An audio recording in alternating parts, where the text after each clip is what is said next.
That's all I'm saying. What's that? I mean, we have trouble, what about patients who show up late and we're trying to keep on? Charge them. If you, yeah, that's what I say. If they show up late, don't see them. But I think you have to through Medicaid. I'm not sure that's right. Yeah, 15 minutes. Yeah. But then if you run on it, 15 minutes, but they'll come say, well, but then they go watch. But even if you do 15 minutes, it still screws up Yeah. your Yeah. timeline. But look, my biggest point in all this, we're talking efficiency here. If you had an incentive to be efficient, if there were money in it, people would figure out better systems. But I know you have emergencies, and if I'm your patient, okay? But if you're going to be 2 hours late, have your receptionist email me. That's real simple. Not a problem. Okay. We used to call, like, I used to work in a cardiology office, and we were so small that if we had a STEMI, that would pretty much shut down the office. Call. Both of us. And we would call every patient in the afternoon and say, you have the option of showing up, you will be seen if you show up, the providers will stay late, but Right. it's still gonna go according to who was first on the schedule, and if you wanna come forward, you have the option to reschedule. Yeah. But if you don't even want to go to the trouble of calling, have one of these answering machines. That if I call it up, it tells me how long my wait's going to be. Considerate, though. That's very Yeah. considerate. I did that too. But the docs don't think like that. That's exactly my point. I don't know of anybody who thinks about this as a problem. You suggest it? You, maybe. Well, yeah, but look, I'm weird. Highway construction. You know how much money we're spending on highway construction? For every dollar we spend on highway construction, we waste 20. Because all the cars and trucks that are lined up on the highway is lost productivity to this country. All this stuff, the TSA stuff on the flying, that costs $3 billion a year. And the time of the people involved is worth $12 billion a year. And for every $5 million in government money you spend, you kill a kid. Because you can save a life with $5 million. That's how I think. So when I see all the inefficiency that we just accept, we've become inured to all this kind of stuff.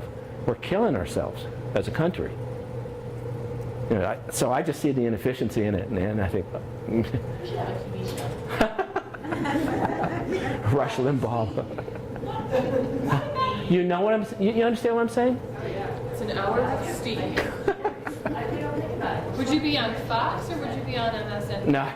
Neither. I'm sorry. Sure. I had the misfortune, to be on the other side of the ER, waited for 2 hours. My husband came from State College, reached first, the doctor. So when I was waiting for him, I could hear every patient. I'm in the fast track method. Every patient is saying, I have been sitting here for 2 hours, no one is showing. Like everyone is saying, and since I was on the other side, being there, like, I should not be complaining. So when my husband came in, the doctor, he didn't show up yet. Oh, that's what you do at work too. Like he was telling me.